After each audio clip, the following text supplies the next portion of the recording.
My name is June Hartman. I'm 38 years old, and I manage community outreach projects for a nonprofit. I love my work. It's fulfilling and demands all my focus. But every year, no matter how busy things get, Easter brings me back to one thing I can't escape: my family, the Hartmans. A family with tradition, expectations, and a history I've tried relentlessly to navigate. You see, for as long as I can remember, I've been the one who organizes our Easter gatherings. It's not a role I volunteered for explicitly, but it fell to me naturally, or so I convinced myself. I handle the logistics, booking the venue or prepping Mom's house if we're lucky enough to host. I make sure everyone knows the schedule, the dishes, the seating. I even manage the budget. I track who's bringing what, who's chipping in, and occasionally cover costs no one else seems to notice. It's exhausting, but I've always believed that keeping the peace was worth it. But this year feels different. I'm standing in the kitchen of my childhood home, the familiar scent of ham baking in the oven mingling with the faint trace of lilies from the centerpiece on the dining table. The table itself, a sturdy oak beast scarred by decades of family memories, waits silently under a white lace cloth embroidered with tiny pastel eggs. This table has borne witness to laughter and arguments alike, to endless plates of deviled eggs and my mother's famous carrot soufflé. It's where we all gather, where family is supposed to come first. And yet, beneath the surface of this picture-perfect tradition, there's an undeniable chill. The air around Mom, Evelyn, is always tinged with something I can't quite put my finger on, something sharp, like the glint from her pearl necklace she wears every Easter. It's as if that necklace carries a silent power, a reminder of control, of legacy, and oh, how fiercely she guards it. Evelyn's smile is warm to guests, but often thin and distant with me. The way she glosses over my contributions or redirects praise to my younger sister Lisa stings more than I let on. Lisa is a force of nature, ambitious, charming, and endlessly favored. She's the golden child who teachers gush over and relatives dot on. She sidelines me with a quick joke or an eye roll I'm too polite to call out. Then there's Mark, my older brother with his easy charisma and business ventures, who always seems to compete with me in subtle ways, reminding me that in this family, I'm never quite enough. Despite all this, I show up every year. I cook, I clean, I listen to their stories and smooth over their conflicts. I'm the glue, the peacekeeper, the one who keeps the family from unraveling on these special days. But it's a lonely role.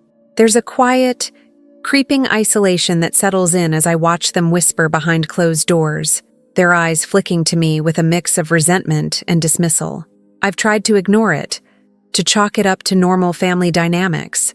After all, families aren't perfect, and I've always hoped Easter would be a day when things felt a little more like home. Then, just a week before this year's Easter, something changed everything.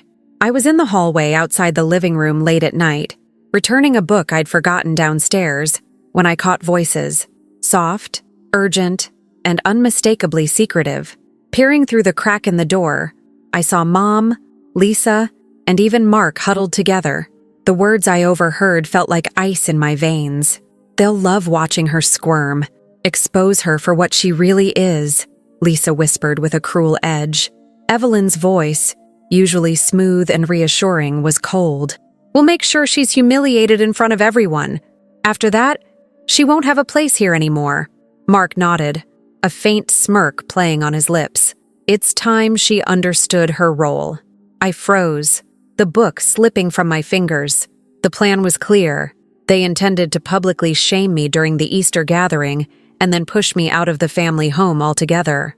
For a moment, I felt the familiar sting of betrayal, a hollow ache that had grown over years of small exclusions and subtle barbs. But this was different. This was a calculated attack, and it shattered the fragile hope I'd been holding on to. As I retreated to my room, the scent of lilies and ham faded, replaced by the cold weight of realization. The Easter I had always poured my heart into was no longer a celebration of family, but a battleground where I was the target. And as I sat on the edge of my bed, heart pounding, I knew I couldn't let this happen. Not this year. Not to me. something deep inside shifted that night, a quiet resolve beginning to take root.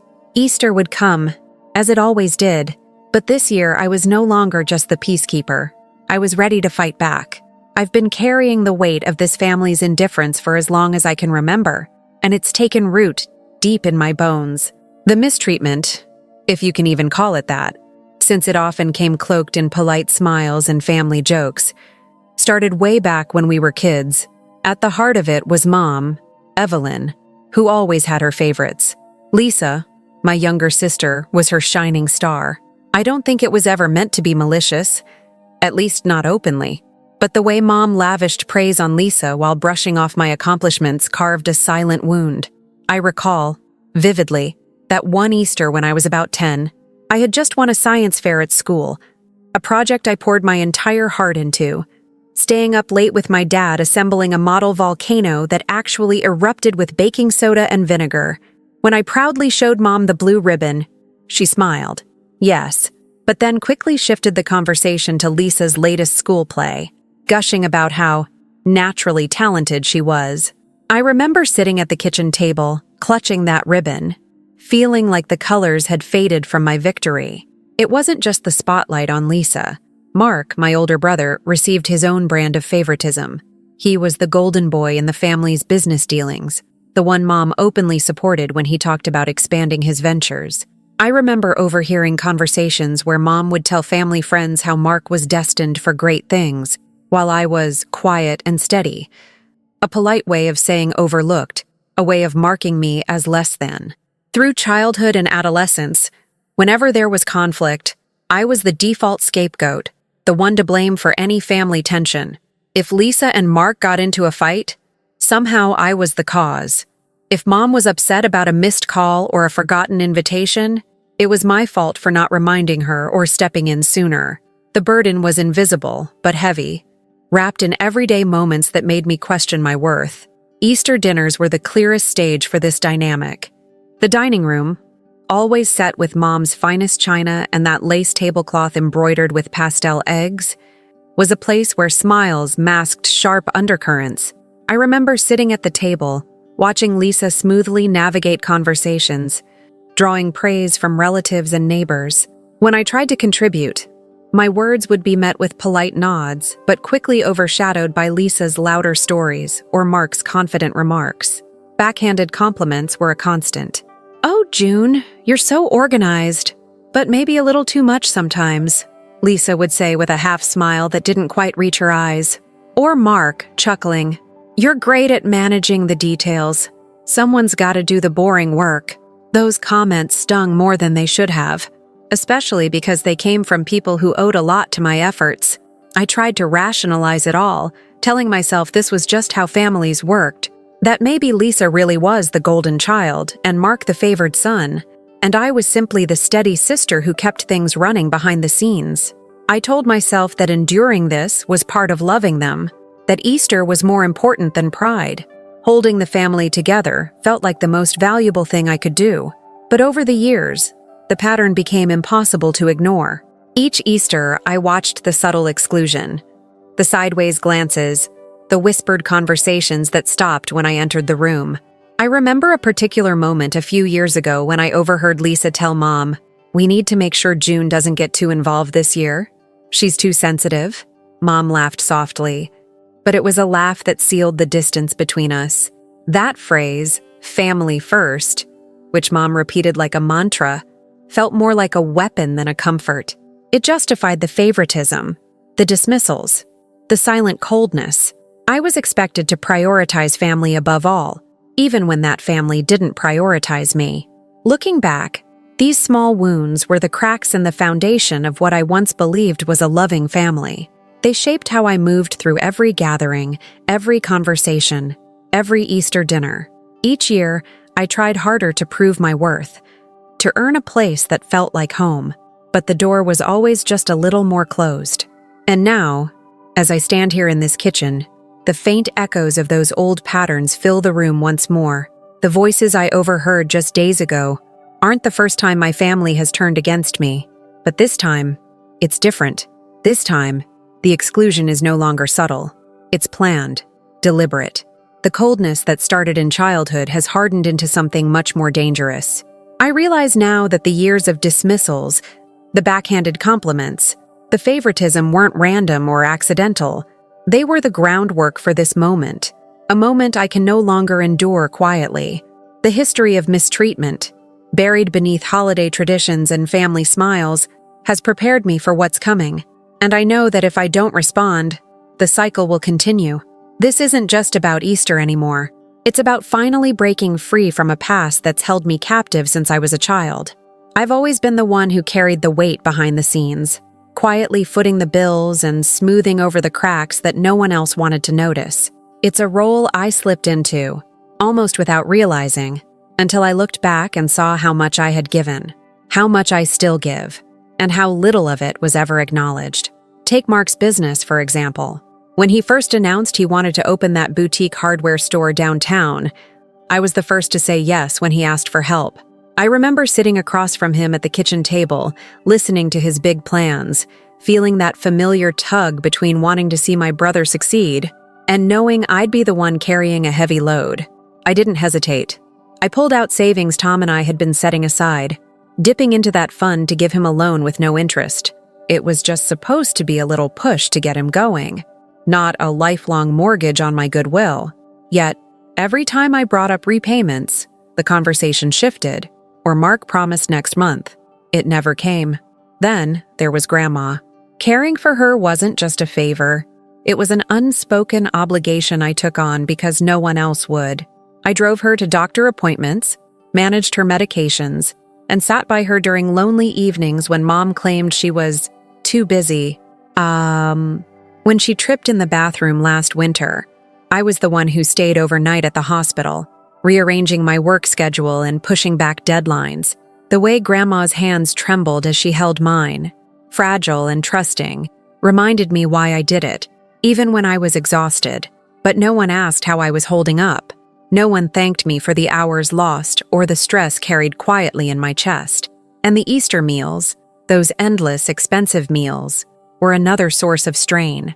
I coordinated orders for hams, turkeys, side dishes, and desserts, negotiating with caterers and grocery stores to get the best prices. I covered the costs when others backed out or claimed they couldn't contribute, telling myself it was just temporary, that they'd appreciate it eventually. But appreciation never came. Instead, I was met with comments like, "You're so organized, June. Maybe you should relax a little." Or worse, silence. The smell of roasting meat and fresh bread was supposed to be comforting, but every year it became a reminder of how much I gave without being truly seen. At work, I pushed myself harder than ever. Late nights and weekend hours weren't just about climbing the career ladder. They were about creating a safety net to support the family I loved, but who didn't seem to notice the sacrifices behind my cheerful face. Tom understood. He tried to be my anchor, reminding me to rest, to step back when things got too heavy. Still, I kept going because I believed in the family we shared, believed that maybe this Easter, things would be different. But the truth is, my efforts have been met with a kind of invisible wall, a barrier made of indifference and entitlement. Mark accepts the financial help without so much as a thank you. Lisa takes credit for ideas I've suggested quietly. Mom glosses over the months I've spent filling in gaps no one else could see. I'm the one who makes sure the family's gears keep turning, yet I'm the one who's steadily pushed to the sidelines. I remember one particular Easter a few years back when I stayed up until midnight baking pies and preparing salads, only to hear Lisa complain loudly that I was trying to control the whole meal. Mom nodded along, telling me to let others help, while Mark made a joke about how June's the bossy one. The laughter that followed wasn't warm. It was edged with something bitter. I felt small, invisible once again.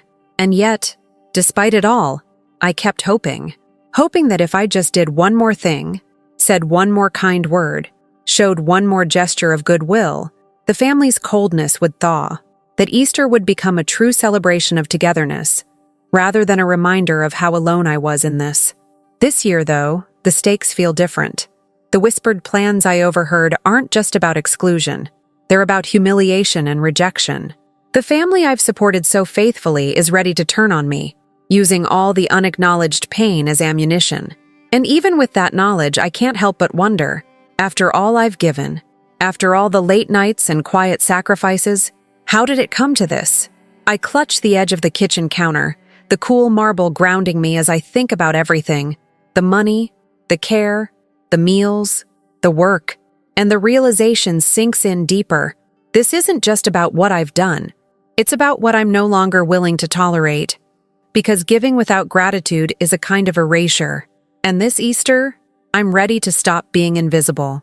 Last Easter, everything came to a head in a way I hadn't expected, and it left a mark deeper than any subtle slight or whispered insult ever had. The scent of roasting ham was in the air, mingling with the soft hum of conversation spilling from the living room into the kitchen where I was putting the finishing touches on the table setting. The pastel-colored eggs sat nestled in their basket at the center, a delicate reminder of tradition I wanted to preserve.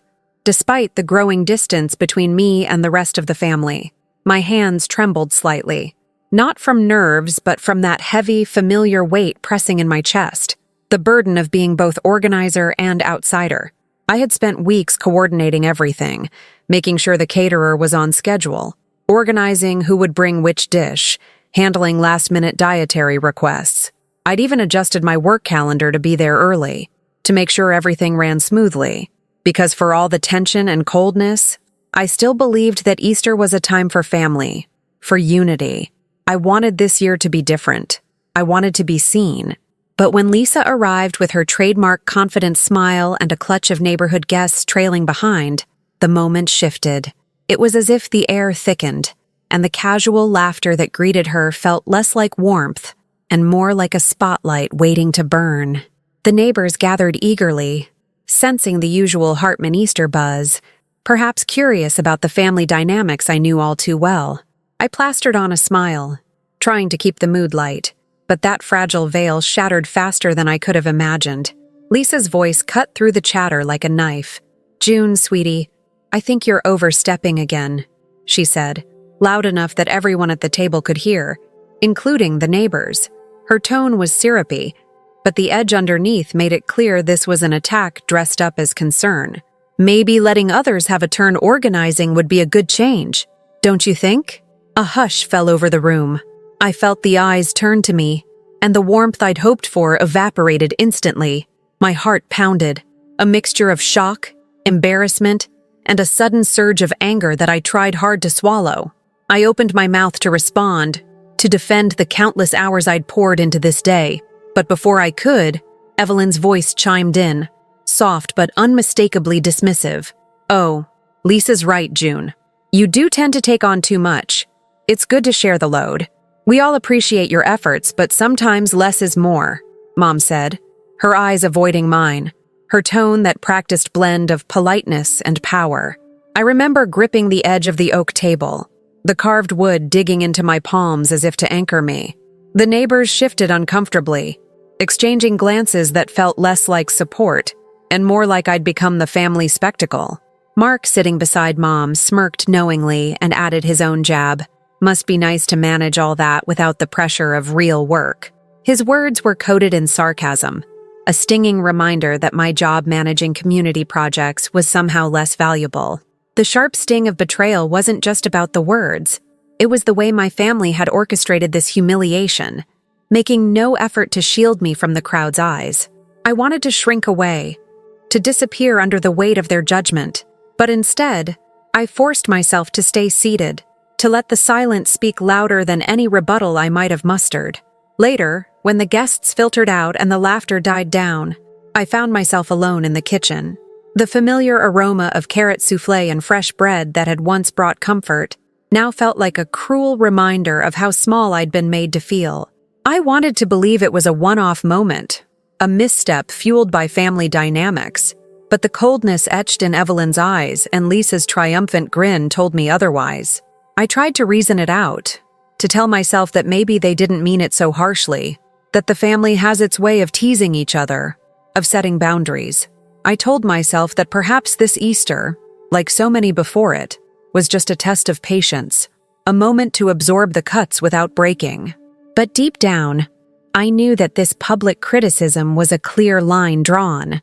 One more mark in a pattern that had left me feeling invisible and undervalued for years. That night, staring at the empty chair where I should have felt at home, I felt something inside me shift. The hope that had carried me through countless Easters. The hope that if I just tried harder, if I just kept the peace, the family might finally accept me, felt fragile, like a cracked vase leaking its last drops of water. It was the first time I realized that my place at the table wasn't just overlooked, it was being deliberately contested. The humiliation of that day was a turning point. It wasn't just about organizing meals or managing logistics anymore. It was about respect, about dignity, about the right to belong without fear of public shame. As I cleared the dishes and wiped down the counters, I made a quiet, unspoken vow. I would no longer allow myself to be the family's invisible caretaker, the one to bear the brunt of their barbs in silence. The Easter table, once a symbol of unity and warmth, had become a battleground where my worth was questioned and diminished. And as the night stretched on and the house grew still, I knew that the next Easter, and everything leading up to it, would have to be different. Because for the first time, I was beginning to see that my quiet sacrifices, my constant efforts to hold the family together, deserved more than polite nods and backhanded compliments. They deserved acknowledgement, respect, and above all, a voice. And I was ready to find mine. That night, after overhearing their cruel plan, I lay awake long past midnight, my mind a whirlpool of disbelief, hurt, and rising resolve. The voices I caught, Evelyn's cold assurance, Lisa's venomous glee, Mark's smirking complicity, played over and over in my head like a twisted soundtrack. They weren't just gossiping or venting frustrations. This was a calculated scheme to humiliate me in front of the entire family and guests, to expose private secrets, and pin the blame for years of tension squarely on my shoulders. And once I'd been publicly torn down, they planned to push me out, to erase me from the family home and their carefully curated lives. I felt like I'd been punched in the gut. The kitchen, once filled with the comforting aromas of roasting ham and bubbling casseroles, now felt sterile, as if the life had been sucked out of it.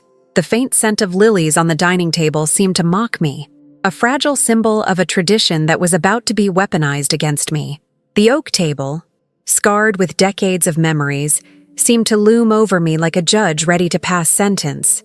In that moment, a cold, heavy wave of betrayal crashed over me. I thought, how could they? After everything I've done, the late nights spent coordinating, the money quietly given, the emotional labor no one acknowledged, this is the thanks I get? The realization stung deeper than any past slight because this wasn't about an offhand comment or a forgotten thank you. This was premeditated, a trap. I was meant to be the family's scapegoat, and they were ready to sacrifice me to protect their fragile images. Yet, amid the shock, a spark of fierce clarity began to flicker inside me. I refused to be the victim of their cruelty. Not again. Not this time. The years of silent suffering, the invisible burdens I carried, suddenly felt like the fuel for something new, a determination to reclaim my dignity. I could no longer pretend their family first was anything but a phrase they wielded to demand my obedience and sacrifice, while they wielded power without accountability. I thought about the unspoken history behind those hushed words. Lisa's sharp whisper about watching me squirm wasn't just petty cruelty. It was a declaration of war on my very place in this family. Evelyn's plan to make sure I'm humiliated in front of everyone wasn't just about Easter. It was about control, about preserving a legacy that excluded me. And Mark's cold smirk sealed the pact. The complicity of my siblings in this betrayal was complete.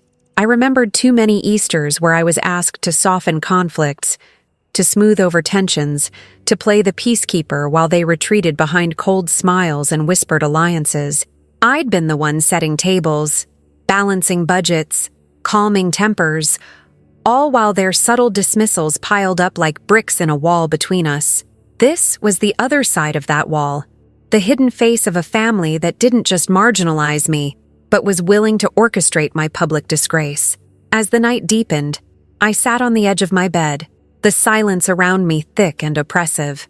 Each breath felt heavy with the weight of unspoken memories, and the sharp sting of this new betrayal. But I couldn't let despair win. The plan they were plotting might have been intended to break me, but it was lighting a fire instead. A voice inside me whispered, steady and sure, "You will not be their pawn. You will not be erased." I thought about Tom, his quiet support, his steady presence in the chaos of my family life. I felt the sturdy pulse of our shared history, and the thought of his unwavering belief in me gave me strength I hadn't realized I still possessed. This wasn't just about Easter dinner anymore. It was about survival, emotional survival, self-respect, and reclaiming the narrative of my own life. I began to understand that to protect myself, I had to change everything. Not just my role in the family, but the very way I showed up for them, the generosity I'd offered quietly, the forgiveness I'd given endlessly, the silent acceptance of their dismissals. All of that had to end. And so, in that quiet, dark room, surrounded by the ghosts of past Easters and the harsh reality of this one, my heart hardened with resolve. I would show up differently. I would speak up. I would fight back. Because this year, Easter would not be a day where I was the family's secret shame hidden behind laughter. This year, I was no longer invisible.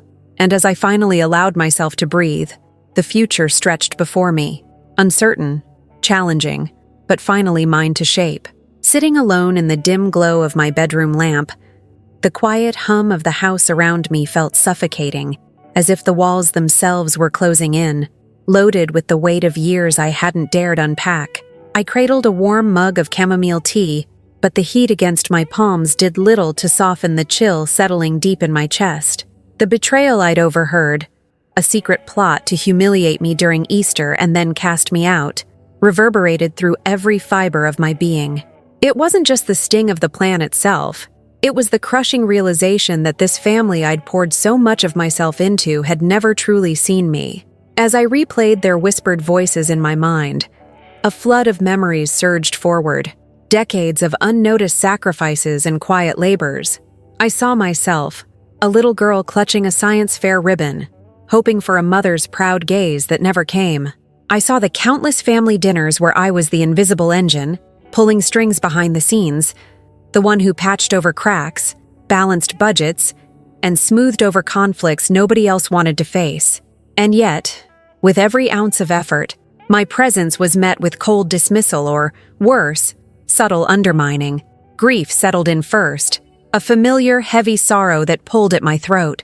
I mourned the family I'd believed in, the hope that maybe, just maybe, this year would be different. But grief gave way swiftly to a simmering anger, hot and sharp. How had it come to this? How had I become the target, the scapegoat for a family who thrived on appearances and power? The more I thought about it, the more I recognized the pattern. The phrase, "family first," was never a shield. It was a weapon wielded against me, a demand for my obedience and silence. Then, beneath the layers of hurt and fury, a cold clarity emerged. The fog of denial and hope lifted, revealing the stark truth. Evelyn, Lisa, and even Mark were not going to change. They thrived on control and exclusion, and they had no intention of ever appreciating the woman who held their fractured family together. The sacrifices I'd made, the money lent, the hours given, the emotional burdens carried, had been met with entitlement, not gratitude. This wasn't oversight or misunderstanding. It was intentional. My eyes landed on the pearl necklace resting on my dresser, a family heirloom Evelyn always wore. Its gleam now a symbol of the legacy of power and manipulation she guarded fiercely. That necklace wasn't just jewelry. It was a reminder that this family clung to tradition not as a foundation for love, but as a means of control. And I was the one they were trying to push out of the picture, erased quietly under the guise of family harmony. I thought about Tom, his steady presence at my side, the quiet strength he offered without judgment. His belief in me was a beacon in this shadowed place. If I was going to survive this and reclaim my dignity, I needed to be strategic, to stop giving away pieces of myself blindly. No more silent suffering. No more being the invisible caretaker whose worth was measured only by what she provided. I reached for my journal, its pages filled with years of notes, lists, and reflections. a private chronicle of the invisible labor and the overlooked moments. Each entry was a testimony to my resilience, but also a record of the betrayal. Now those words were no longer just memories. They were evidence, the foundation for reclaiming control. In this quiet moment, a vow formed, steady and unyielding. I would no longer allow myself to be the family's doormat. I would set boundaries, demand respect, and if necessary, rewrite the rules of engagement. Forgiveness without accountability had only enabled this cycle of neglect and abuse. I would be clear-eyed about what I deserved and what I would accept. The path ahead wasn't clear or easy. The wounds ran deep, and the ties that bound me to this family were tangled in years of history and love complicated by pain. But for the first time in a long time, I felt a stirring of power, a reclaiming of my voice and my agency. This Easter would be a turning point, not because the family would suddenly change, but because I was choosing to change how I stood in the face of their cruelty. As the night stretched on, I sat with these thoughts, the quiet strength building within me like embers glowing into a steady flame. The chapter of silent suffering was closing.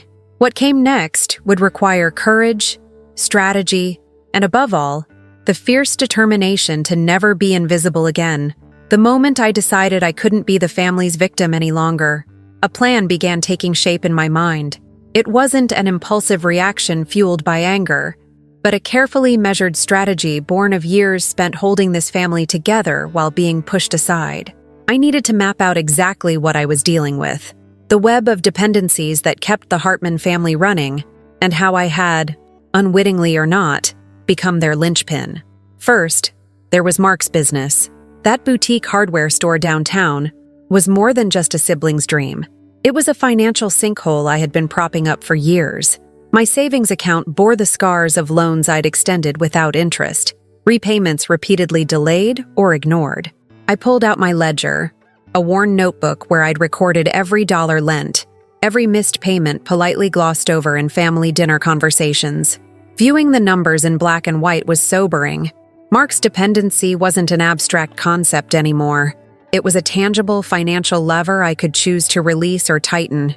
Then there was Mom, Evelyn, the matriarch whose social standing depended heavily on the image I helped maintain.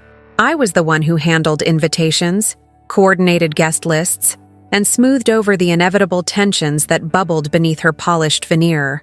I controlled access to the family's Easter gatherings, the very event where their plans to humiliate me were set to unfold. My role gave me quiet influence, subtle but significant, and I realized I could wield it with intention. Emotionally, I had been Evelyn's unpaid counselor for years, a silent confidant when no one else was available. She leaned on me to navigate family drama while publicly dismissing my efforts.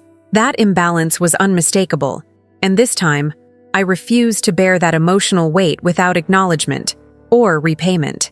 I charted every conversation where I had diffused conflicts, every late-night call I'd answered when she needed reassurance.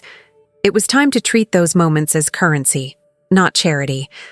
I also thought of the Easter logistics, the endless coordination that had fallen on my shoulders. I had managed the catering orders, the menu planning, the seating arrangements, and budget balancing. The lists of who was bringing what, who owed money, who had RSVP'd, it all ran through me. I controlled the flow of information that kept the family's social machine humming. That power had been invisible until now, but I saw it clearly. The invitations, the food, the atmosphere, they were tools I could manipulate rather than take for granted. Quietly, I began gathering evidence. My journal, long a repository of my thoughts and disappointments, became a weapon. I compiled copies of text messages where Lisa and Evelyn planned their humiliation, the ledger of financial transactions proving Mark's debts, and notes from conversations where I was dismissed or blamed unfairly. I even reached out to a few trusted extended family members, discreetly asking for their observations and any corroboration they might offer. I wanted undeniable proof, not just for myself, but to confront them with facts they couldn't spin away. Tom was my sounding board and steady support in this. We sat across from each other at the kitchen table late into the night, his quiet presence grounding me as I laid out my plans. He helped me research legal protections, a lawyer who specialized in family disputes and financial matters. Together, we prepared documents to safeguard our assets, updated wills quietly drafted months before, and discussed boundaries I intended to enforce. Tom reminded me to breathe, to keep my demeanor calm and measured, even as the tension inside screamed otherwise. I concealed this strategy beneath a calm exterior. To the outside world, and even to my family, I remained the same reliable June, organizing schedules and answering texts with practiced ease. But inside, I was a different person, alert, strategic, and steady. Every phone call from Mark asking for funds was met with polite deflection. Evelyn's requests for favors were answered minimally, with carefully measured distance. I told the caterers to cancel orders, knowing that the traditional Easter feast, once my signature contribution, would now be absent. As Easter loomed closer, I felt a strange mixture of tension and empowerment. The family was oblivious, or pretending to be, as I silently shifted the balance of power. I no longer believed in their false, family-first creed that demanded my sacrifice without reciprocity. Instead, I claimed my right to self-respect, to boundaries, and to a future where my worth would no longer be measured by silent labor alone. The quiet storm I was brewing was no impulsive rebellion. It was a calculated reclaiming of dignity. And as the days ticked down to Easter Sunday, I knew one thing with absolute certainty. This year, I would no longer be their pawn. I was ready to change the game. The days following my decision to no longer be the family's invisible caretaker were marked by a quiet, deliberate shift in how I interacted with each member of the Hartman clan. I began with Mark, whose business had long been a financial drain on me, disguised as a favor. His boutique hardware store wasn't just a dream on the surface. It was a slow-burning fire burning through my savings, and I was done feeding the flames without reciprocal respect or repayment. I remember the moment I told him. We were on the phone one evening, the background noise of city traffic humming softly through the receiver. His usual upbeat tone faltered slightly as I said, "Mark, I'm reallocating some of the funds I've been putting toward your business. Tom and I need to start prioritizing the kids' college savings now." I kept my voice steady, neutral, no room for argument or guilt-tripping. I heard the pause on the other end, the faint crackle of his hesitation before he finally said, "I guess I understand. College is important." But I knew better. I could almost hear the frustration lurking beneath his words.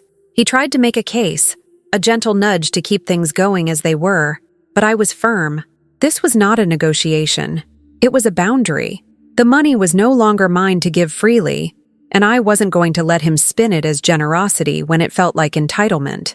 The silence that followed was telling.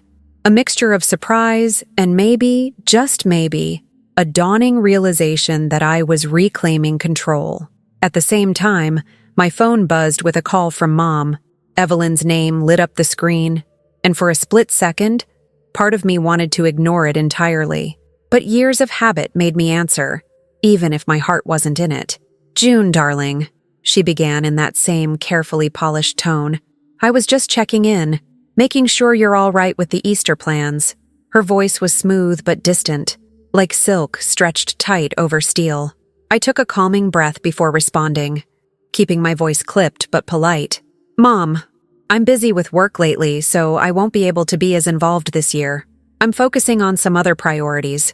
No explanation, no apology, just facts." Her tone shifted subtly, like the breeze before a storm. "Oh, I see. Well, we could really use your help to keep things running smoothly, but I understand." I didn't offer any reassurances. Instead, I ended the call after a few more exchanges, careful not to get drawn into the usual emotional undertow she so skillfully commands. As I hung up, I felt a strange blend of relief and sorrow. I was setting distance, not just physically but emotionally, from the woman whose control I'd long endured. Parallel to these conversations, I quietly canceled the traditional Easter meal orders with the caterer. It was the final, most tangible sign of the shift. No more shouldering the burden of feeding an ungrateful family. I called the caterer with a steady voice, giving no reason, just the date, the order details, and the firm cancellation. The usual bustling energy around Easter preparations dimmed, but I didn't flinch. The absence of the usual aroma of glazed ham, roasted vegetables, and whipped desserts in Mom's kitchen was a potent, silent message. I also changed passwords to the shared family accounts, those digital keys that had once given me access to coordinate payments and logistics. This was a necessary step to protect myself, both financially and emotionally. When Mark asked why, I simply said, "I'm streamlining things. It's better this way." I could sense his irritation but refused to engage. This wasn't about convenience. It was about reclaiming my boundaries. Family members noticed my withdrawal. Lisa shot me a few pointed glances during a brief run-in at the grocery store, her eyes narrowed as if she were trying to decipher what had shifted. Evelyn sent a few terse texts that went unanswered. Mark's calls came less frequently, tinged with a new edge of frustration and disbelief. But I stayed silent, steady, and unmoved, the calm before the storm. Behind this quiet exterior, the tension simmered. I could feel it like a low hum beneath the surface of every interaction, a gathering cloud that none of them seemed prepared for. I wasn't just pulling back. I was setting a trap, one woven from years of pain and unacknowledged labor. The power balance was tilting, and Easter was approaching fast. As I closed my laptop one night, the soft glow of the screen fading into darkness, I looked around my own home, Tom's reassuring presence nearby, the peaceful hum of our life together, and I allowed myself a moment of quiet strength. This was no longer about sacrifice or silent suffering. This was about taking control, setting the terms, and finally demanding the respect that had long been denied. Easter Sunday was coming, but this year, I was no longer simply the organizer behind the scenes or the silent caretaker. Behind the calm surface, a strategic storm was gathering, and I was ready to see it through. Easter Sunday arrived with a gray, overcast sky, the kind that muffles sounds and softens edges. The usual bustle I'd come to expect on this day, the clinking of silverware, the hum of laughter, the warm sense of roasted meats and fresh-baked pies, was conspicuously absent from my house. For the first time in as long as I could remember, I wasn't preparing the family Easter feast. I wasn't setting the table or calming nerves. Instead, I sat quietly in my living room, the muffled sounds of distant church bells floating faintly through the window. My phone buzzed softly on the coffee table. I picked it up and typed a message to Mom. "Don't wait for me or the food." A simple sentence, stripped of explanation or apology. It felt like a small but powerful act of rebellion, a severing of the invisible threads that had always bound me to this family ritual. I hit send and set the phone down, a strange mix of relief and apprehension washing over me. I knew Mom would call back, probably with a voice full of confusion or thinly veiled disappointment, but for once, I didn't want to answer. I wanted to reclaim this day for myself, free from the heavy expectations and cruel undercurrents that had shaped every past Easter. Then came the decision that would change everything, a group text message to our extended family circle, the people who usually gathered around our table, who had watched the Hartman Easter dramas from the sidelines, politely silent, but always present. I composed my words carefully, knowing they would cut through the usual facade of holiday cheer. This year, I'm stepping away from the family Easter gathering. I can't be part of traditions that mask cruelty and exclusion. For years, I've been the one holding this family together, handling finances, organizing events, supporting Mark's business, caring for Grandma, all without acknowledgement. Recently, I discovered a plan by Mom, Lisa, and Mark to publicly humiliate me during this gathering and then push me out of the family. I refuse to be their scapegoat any longer. I'm withdrawing my financial support and stepping back from all family business partnerships. I hope we can find a way forward with respect and honesty someday, but for now, I choose dignity over silence. I paused before sending, feeling the gravity of those words settle in my chest. Then I hit send. Almost immediately, I saw the blue check marks appear, one by one. The message was received, and with it, the quiet bombshell I'd been preparing to drop was now out in the open. Within minutes, responses began trickling in. Some shocked, others defensive, many silent. I didn't respond to the angry or manipulative texts demanding explanations or apologies. Instead, I focused on the calm resolve that had carried me here. This was not about winning a popularity contest. It was about setting boundaries that had long been overdue. The absence of the usual Easter feast was already being felt. The caterer confirmed the cancellation, leaving Mom to scramble for last-minute arrangements. Invitations that I had quietly withheld were causing confusion. The guest list was incomplete. The table would be noticeably emptier. I imagined the scene unfolding at Mom's house. The usual crowd waiting expectantly. The empty chair with my name on it glaringly obvious. Conversations stalling as the truth settled like a cold shadow over the room. The carefully maintained image of the Hartman family, polished, united, and joyful, was cracking. As my phone buzzed again, this time with a supportive message from Tom, I allowed myself a small, private smile. His belief in me was the anchor I needed amid the gathering storm. I knew this would not be easy. There would be backlash, guilt trips, and more than a few harsh words, but I was done being the silent victim. Easter, that sacred family day I'd once dreaded and cherished in equal measure, had become the spark for a new chapter, one where I no longer sacrificed my dignity for appearances, where I demanded respect rather than begged for it in silence. The day stretched on quietly in my home, far from the laughter and clinking glasses of the Hartman gathering. But inside me, something profound was shifting. For the first time, I wasn't just a caretaker or a peacekeeper. I was a woman setting the terms of her own story. And this Easter, that was the greatest gift I could give myself. The immediate aftermath of my message and absence from the Easter gathering hit the Hartman family like a sudden, unexpected storm. Within hours, the carefully maintained facade began to crumble, revealing fractures that had long been hidden beneath years of polished smiles and forced pleasantries. Mark was the first to feel the tangible consequences. His boutique hardware store, which had been quietly propped up by my financial support for years, suddenly faced an unsettling cash flow crisis.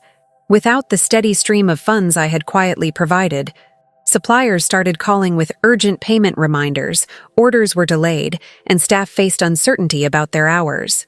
I had always been reluctant to cut him off. After all, he was my brother. But now, the balance of support had shifted. I could hear the frustration in his voice when he called me. His usual confident tone diminished to uneasy questions and veiled threats about the store's survival. But I remained firm. "Mark, I'm sorry. We need to focus on our family's priorities now.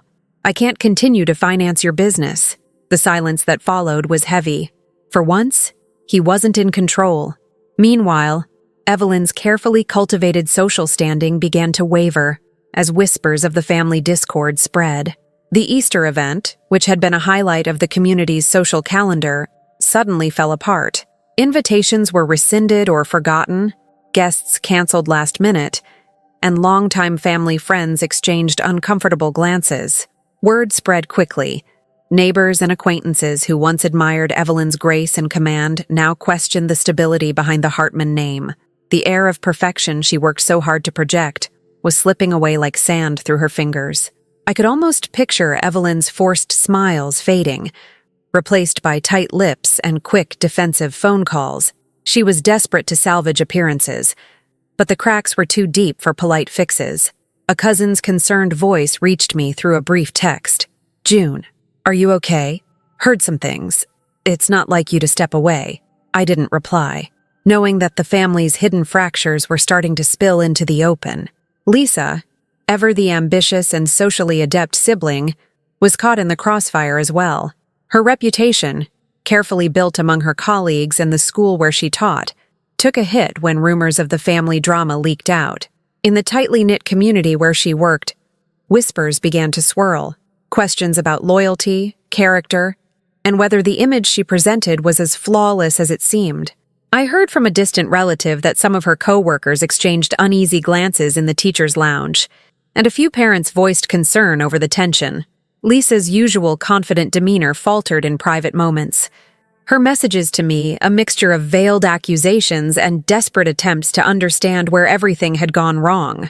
The fallout wasn't just about reputations. It was financial and social isolation unfolding in real time. Mark's store struggled to meet payroll, forcing him to delay supplier payments and even consider layoffs. Evelyn's invitations dwindled as the community grew wary. Her presence at social events accompanied more by pity than admiration.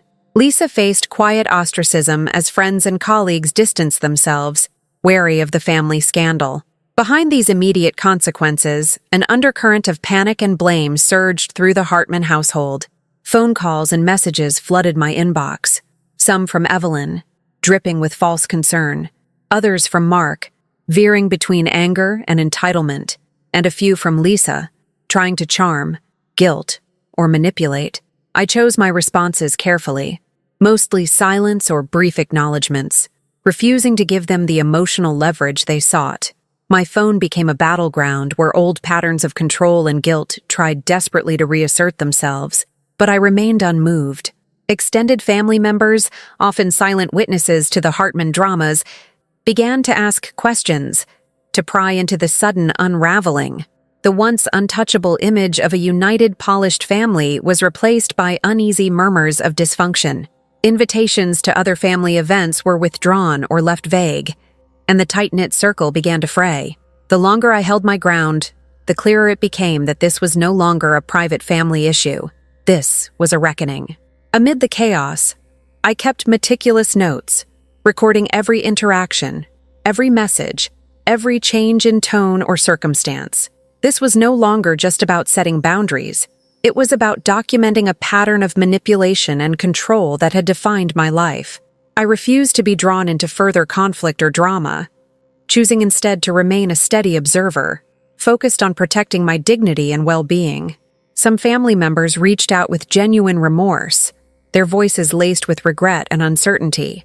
Others doubled down on blame, painting me as the troublemaker, the one tearing the family apart for selfish reasons.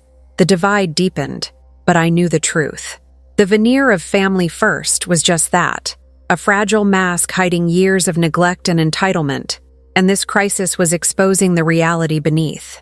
As the days stretched on, the Hartman family found themselves more isolated, their social networks shrinking under the weight of the scandal. The carefully choreographed routines of family life were disrupted, and the silence where there had once been forced civility grew louder.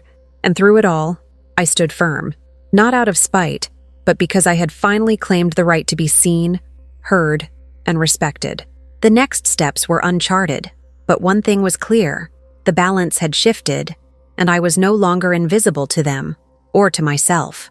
The days following my Easter message were a whirlwind, not of joyful reunions or heartfelt apologies, but of unraveling tensions and visible fractures that had long lurked beneath my family's polished surface. For years, the Hartmans had cultivated an image of unity and tradition, especially around holidays like Easter. The carefully arranged table settings, the cascading bouquets of lilies, the familiar hum of laughter and conversation. But that facade began to crumble swiftly, revealing the fragile underpinnings of relationships held together more by habit than genuine connection. Mark, ever the confident and charming older brother, was the first to feel the weight of my withdrawal. His boutique hardware store had been my silent project for years, funded with loans from my savings, buoyed by my quiet financial support. In my ledger lay detailed notes of every amount lent, every postponed repayment, and every polite promise to pay next month that never materialized. I had been his safety net, the one who kept the lights on and the suppliers paid, often at the expense of my own financial security. Within days of my decision to pull back, the consequences hit hard. Calls from suppliers grew urgent and frequent, their voices tinged with impatience and concern. Mark's confident tone on the phone wavered as he explained delayed payments and the need to tighten budgets. I could almost hear the strain in his breath as he negotiated postponements and apologized to employees facing reduced hours. It was a sobering reminder that my support had been the linchpin holding his business afloat. Yet, despite the financial chaos, my resolve remained firm. I told him calmly, "Mark, it's time to prioritize. I can't keep this up while our family's future depends on it." That silence on the other end was heavy, a potent mix of frustration and the dawning realization that the dynamic had shifted irrevocably. Meanwhile, Evelyn's social world began to crumble in ways more subtle but no less painful. For years, she had been the queen of gatherings, the gracious host whose Easter events were the highlight of our community's social calendar. Her polished demeanor, pearl necklace gleaming under soft lighting, and effortless charm masked a fierce desire to maintain control and image. But as rumors of family discord crept through whispered conversations and pointed glances, invitations started to dwindle. Longtime friends began canceling or hesitating to commit, uneasy about stepping into a house shadowed by scandal. I imagined Evelyn's face during those late-night phone calls, the practiced smile slipping, replaced by tight lips and quick defensive answers. The social invitations that once filled her calendar emptied, replaced by solitude and the cold echo of unanswered calls. A distant cousin reached out to me with genuine concern. "June? I heard things. Is everything okay?" I didn't respond. I knew the truth was messy, and the family's carefully curated image was fracturing too fast to mend with platitudes. Lisa, the favored younger sister, found herself caught in the crossfire of this unraveling. Her reputation as a respected teacher and pillar of the community was quietly eroding under the weight of the family scandal.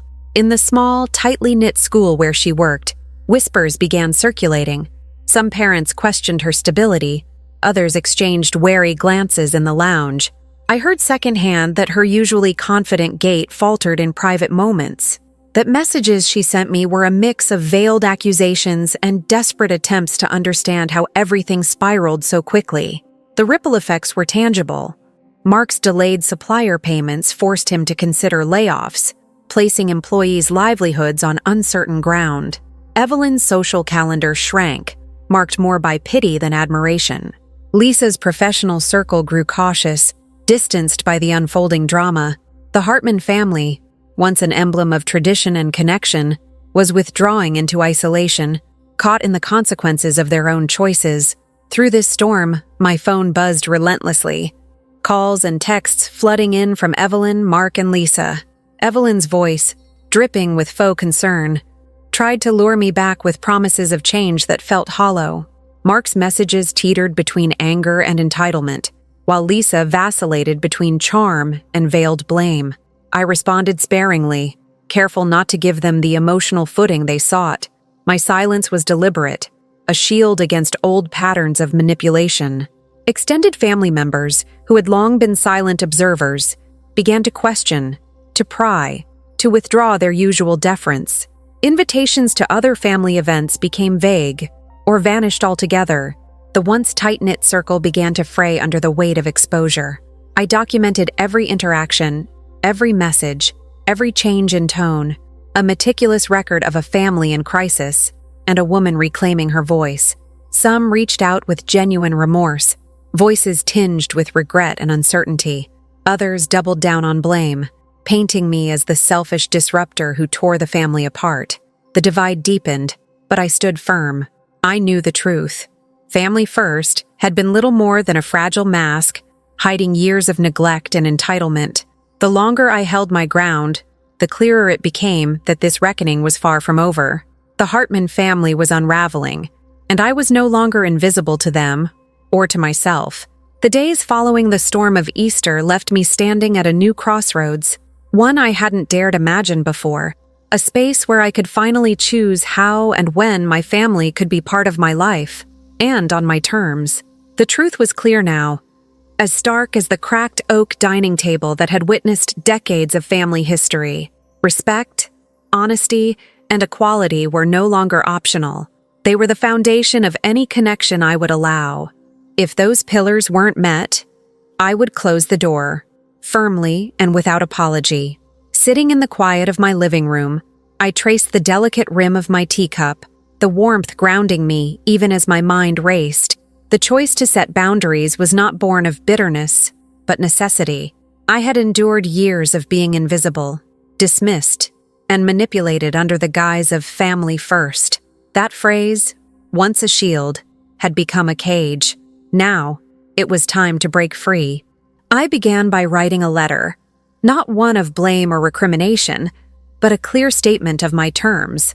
I outlined what I expected: mutual respect in words and actions, honesty even when it was difficult, and a commitment to treat each other as equals, not as pawns in a game of control. I explained that without these essentials, I could not sustain the emotional labor I had long carried alone. It was a manifesto for healthier relationships, but also a boundary line drawn in the sand. The hardest part was accepting that not everyone in my family would rise to meet these terms. I had to come to terms with the fact that Evelyn, Mark, and Lisa might continue on their path of control and exclusion. And if they chose not to change, I was prepared to walk away, for my own well-being and dignity. That realization was both terrifying and liberating. I thought about the years I spent hoping for acceptance and warmth that never came, the countless Easters turned cold by silent battles and hidden resentments. The ache of those moments still lingered, but beneath it was a steady flame of self-respect growing stronger. I was no longer willing to sacrifice my peace for a facade. I also turned my gaze to the family I had chosen, my husband Tom, our children, and dear friends who had stood by me through every shadowed season. They were my true sanctuary, the circle where love was unconditional and respect was a given. With them, I could be whole without apology. I started investing more time and energy here, embracing the freedom that came with authentic connection. Each day, I shed layers of old expectations. I stopped answering calls that drained me, declined invitations that felt like obligations rather than joy, and stopped smoothing over conversations that held more toxicity than truth. I learned to say no without guilt, and began to nurture my own needs with the same care I had once reserved exclusively for others. In the weeks that followed, I noticed subtle shifts. My shoulders felt lighter, my nights less restless. I found myself laughing more freely and feeling a quiet confidence that wasn't dependent on approval. The pearl necklace Evelyn always wore suddenly lost its grip on me. It became just an ornament, not a symbol of control. Still, the path ahead remained uncertain. I knew the boundaries I set might provoke resistance, anger, or attempts to pull me back into old patterns, but I was ready. The months of preparation, the documentation, the legal advice, the quiet distancing, had forged a new resilience in me. I wasn't just reclaiming my place at the family table. I was redefining what family meant altogether. Sometimes I thought about the empty chair at last Easter's table, the silence where my voice should have been. That space was no longer a wound but a testament to my choice. I had stepped out of the shadows and into the light of my own making. This new chapter wasn't about severing ties out of spite. It was about honoring myself enough to demand better. In the delicate balance of loss and gain, I chose gain, peace, respect, and a life where my worth was never again up for debate. As I closed the letter to my family, sealing it with a quiet hope rather than expectation, I felt a profound sense of closure and beginning all at once.